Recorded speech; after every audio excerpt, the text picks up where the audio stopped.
All right, good afternoon, ladies and gentlemen. Thank you for being here. My name is Lee Bratcher. I am the president of the Texas Blockchain Council. This is the Powering Texas panel. We're going to talk about how do we make sure that all of these great businesses and companies that are moving to the great state of Texas have the power, the utilities, the water that they need to build incredible businesses. To my left, David Keane is here with me. He is the vice president of the next decade. To our left is David Handwork, chief engineer of United Commercial Partners, and then Phil Wilson, CEO of LCRA. Gentlemen, thank you for being here today.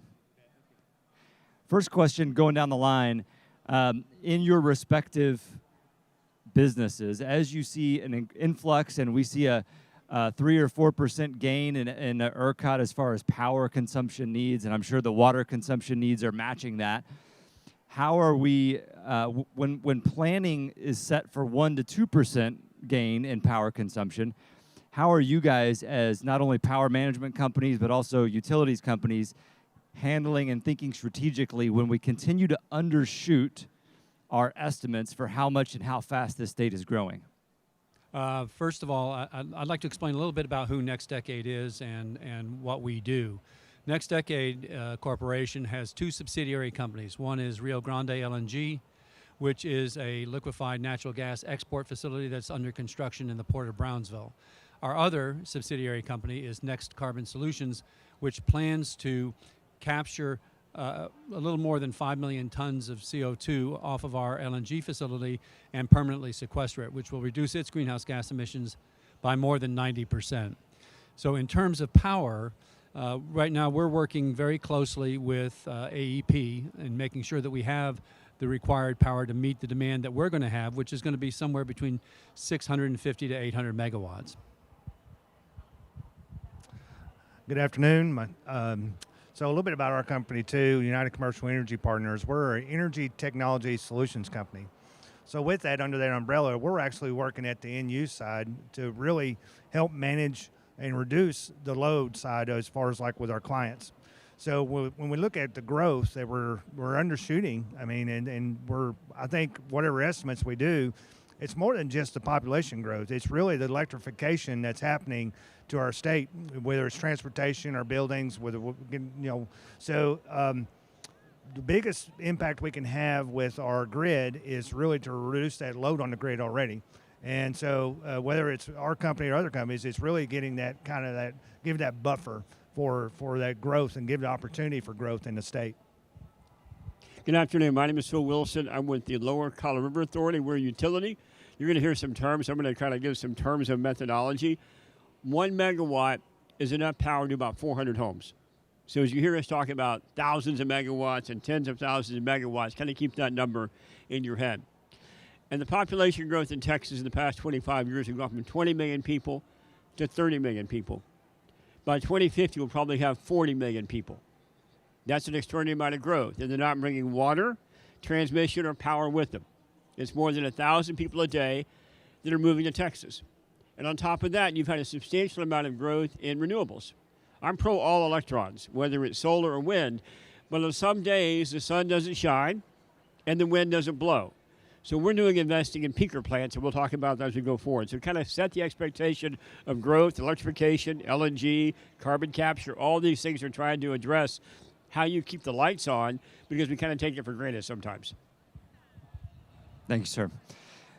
David, a specific question for you at Next Decade. You guys are making a significant investment in Brownsville, Texas. What caused you to invest there, and what are some of the strategic benefits of that geography particularly? I think that's a really good question. First of all, what we're investing in is we're investing $18.4 billion in our phase 1 of our Rio Grande LNG facility. And it's the largest private investment in a greenfield energy project in U.S. history. So, and that's just for phase 1. Phase 2 will be down the road. Why we chose Brownsville is it's number one, it's a strategically located area. We have a deep water port. We have easy access to the Gulf of Mexico and to world markets. We also have easy access to gas supply out of the Permian Basin and out of the Eagle Ford Shale. So we're not constrained, as some of the plants are in Louisiana, of getting their gas supply. So that is, I think, a couple of the reasons why. But then also the workforce. You know, there's a lot of people that really want jobs in the Rio Grande Valley. And when I talk to people, I was talking to some bankers a couple of weeks ago, and they said, what is the most consistent issue you hear about? And I said, I'm not trying to be facetious. You know, clearly the environment is a big issue. Making sure we're managing that is important. But the most significant issue I hear about is, where are the jobs and when are they starting? And I think if you look at the Rio Grande Valley, it has the highest unemployment rate in Texas. But what's even, I think, more concerning is that it has one of the higher underemployment rates in not only the state of Texas, but in the United States. So where people have to have 2 or 3 jobs just to make ends meet. Our facility during construction, it will have a peak workforce of 5,000 people. And during operations, which will go on for 40, 50, 60, 75 years, it'll be roughly 350 to 400 long-term, well-paying jobs. That's incredible. Jobs, I mean, when we're talking to elected officials and they hear those numbers of jobs, it gets them really excited. So I'm sure you guys have incredible support from the state as well. David, Handwork, as we think about the efficient management of power, that's one thing that you guys do among many of your service offerings, is efficiently managing power. And your clients they're on all the time. Typically, you'll have a couple flexible load clients.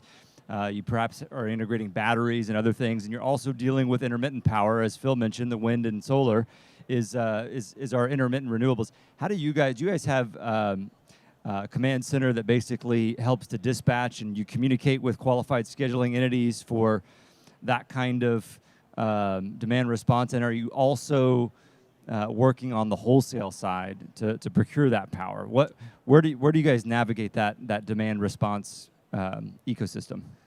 Yeah, pretty much just what you described, all the above. So we're really a technology company. So as an energy technology company, we want to use that technology to leverage and see when the power is on the grid is at surplus or is at real high demand.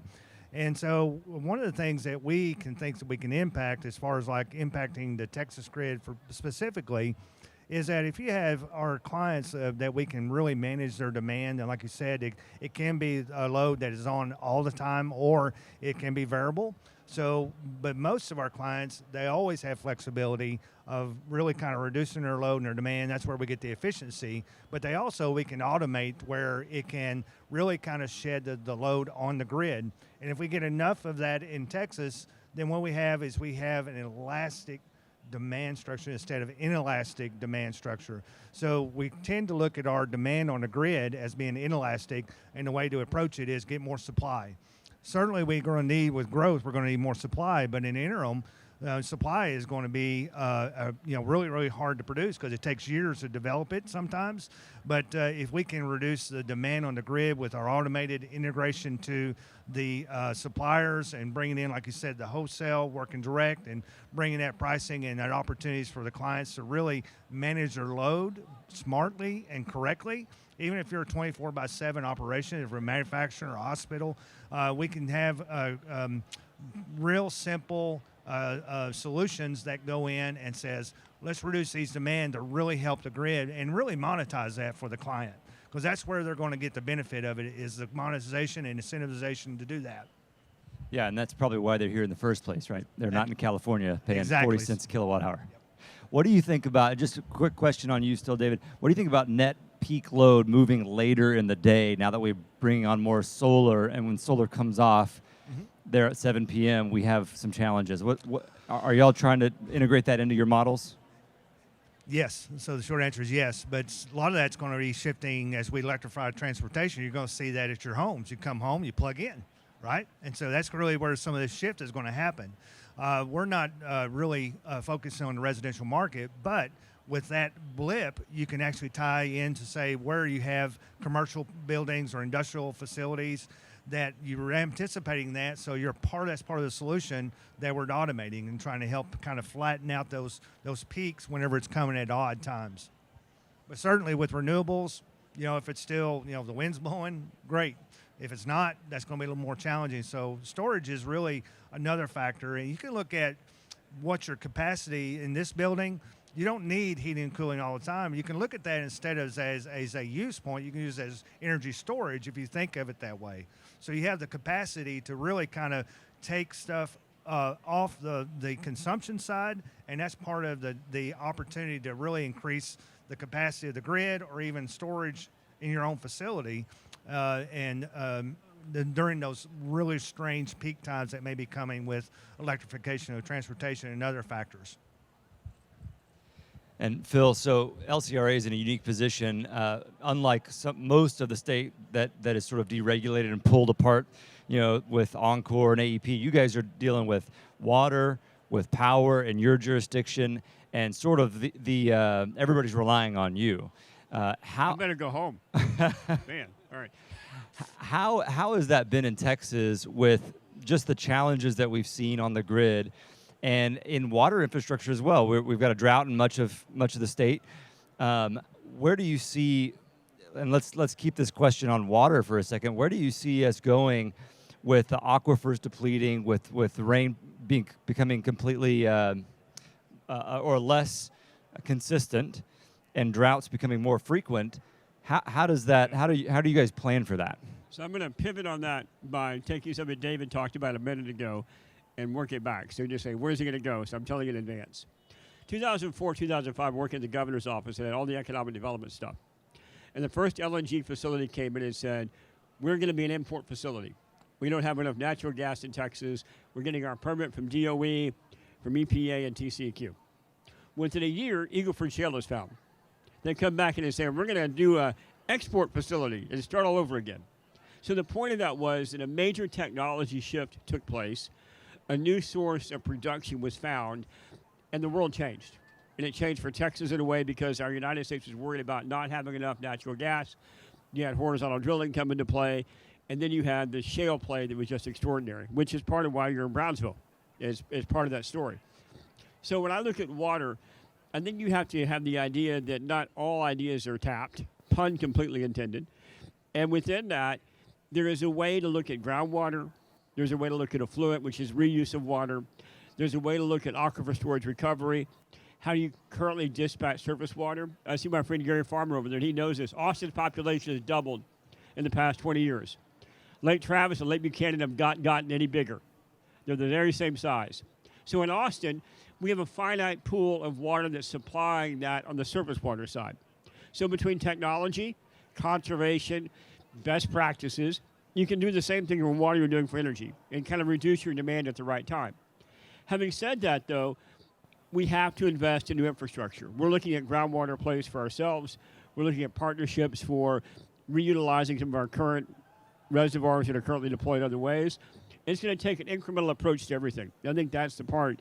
There's not a silver bullet where you're going to solve this out of the gate, but you have to be willing to look at all ideas. I had some guys come the other day that have a ionic precipitator, and they're able to take rainfall and basically juice it up by 5 to 10% during a rainstorm. Now, you don't want to do it when it's flooding, but if you're able to take an event like that, as an example, I'm not sure it's the best thing ever, but I'm learning more, but that's an example of ideas. So I think it's going to take all those things on the table to start looking at how you address what we have here in the state.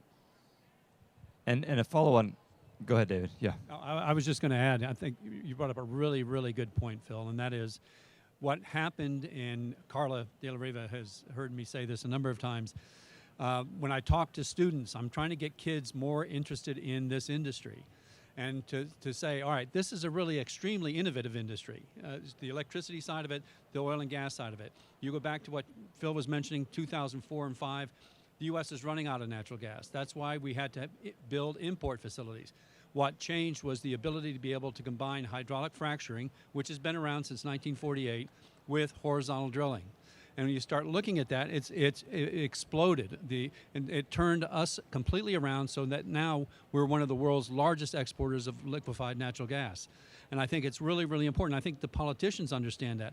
And I do want to say, back to the political point, we've had tremendous bipartisan support for the development of our project from both of our senators, from a number of members of Congress, both Democrat and Republican, that have been extremely supportive of developing the Rio Grande LNG project, along with the county judge, Cameron County, Eddie Trevino. So it's been absolutely amazing, and I think trying to get kids more involved in this industry is part of my goal and my mission actually is.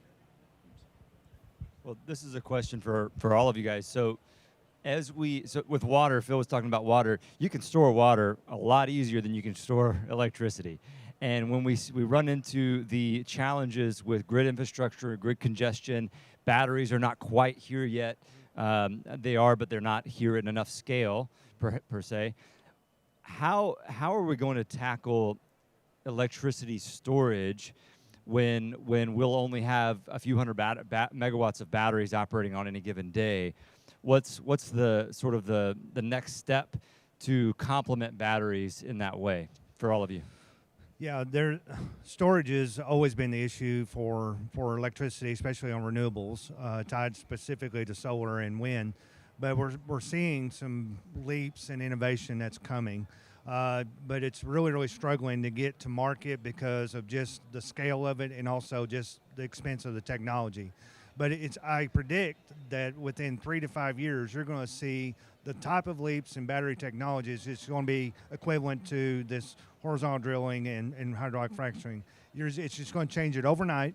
And it's going to be a game changer for renewables, but it's not just that. It's just grid reliability. If you can maybe even replace, engine generators and replace, that type of technology. But long duration batteries is one technology.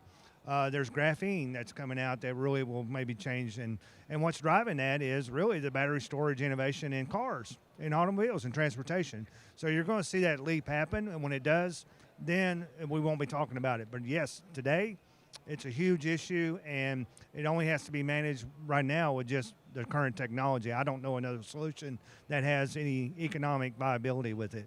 Anything to add to that? I think that's the biggest challenge. So let me kind of set the table on size again. So for 10 days this summer, we broke the record for ERCOT.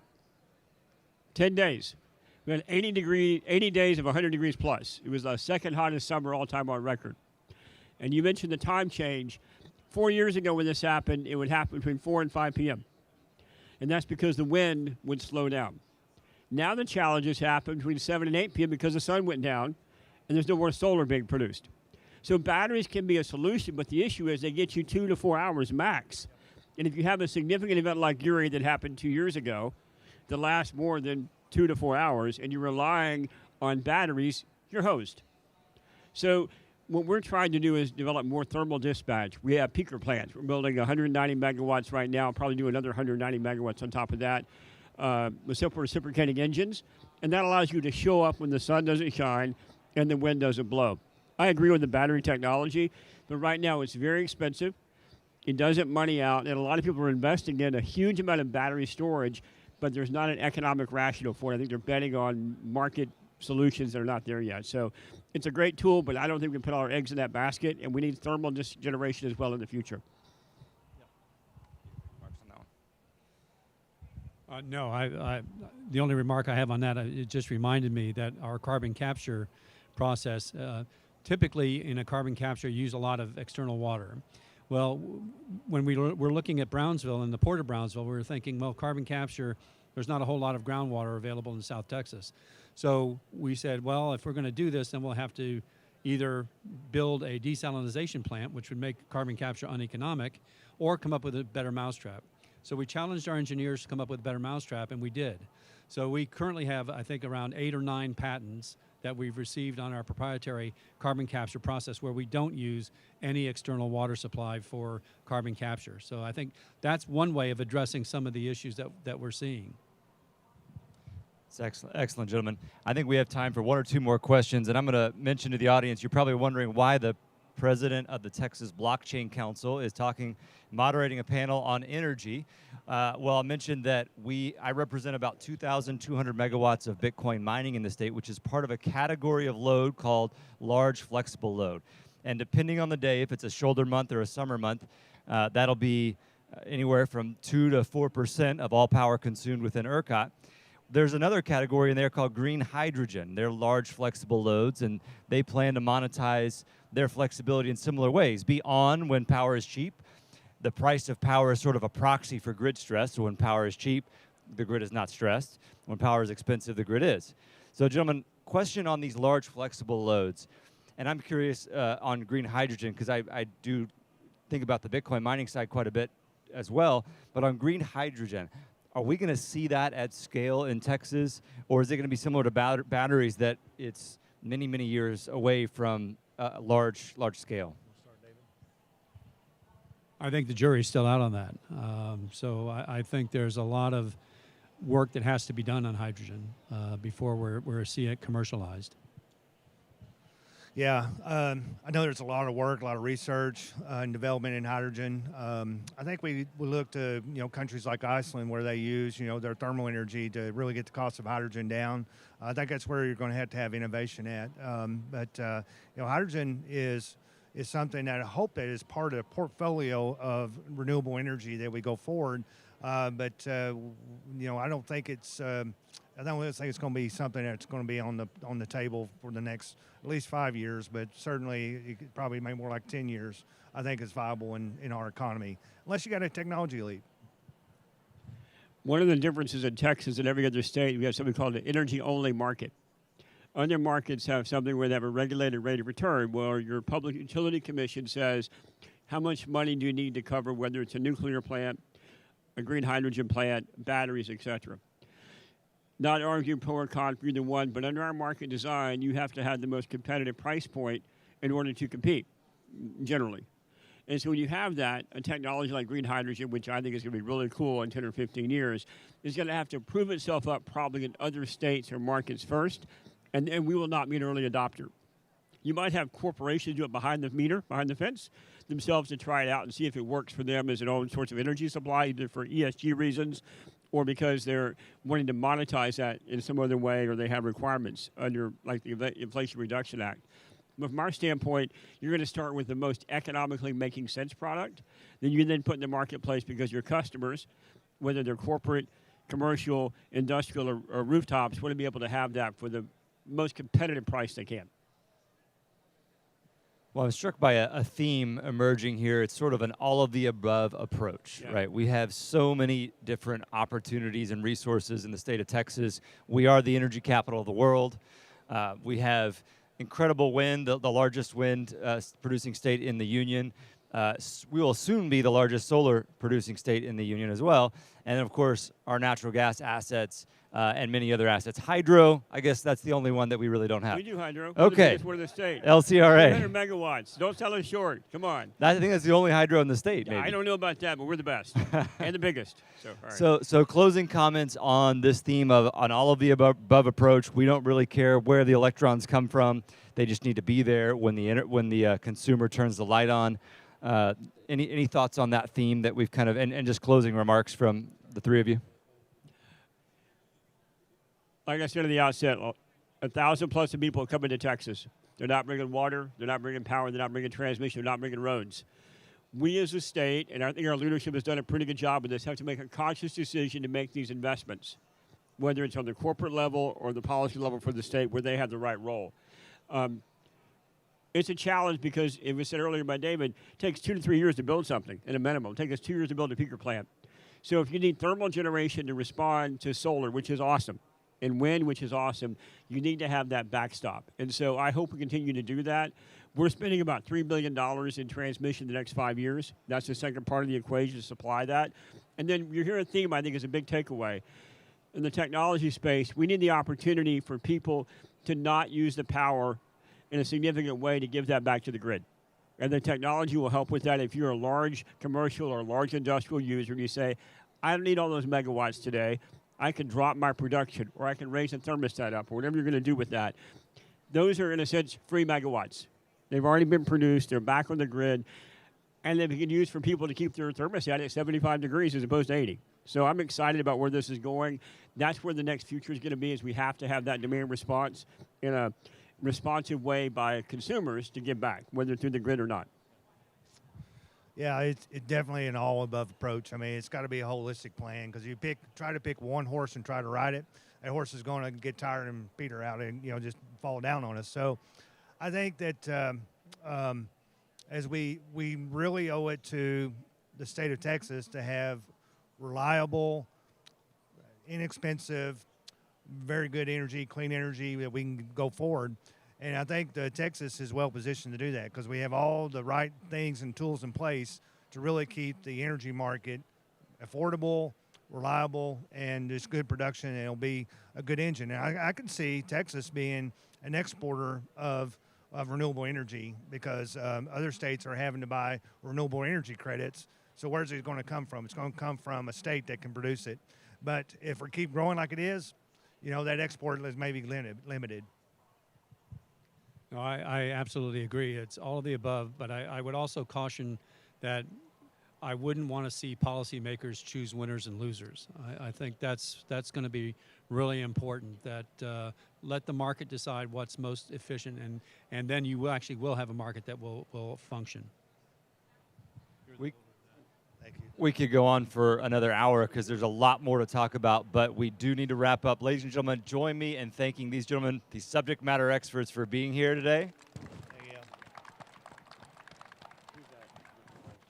And I think we will be around for questions for the next few minutes. Thanks.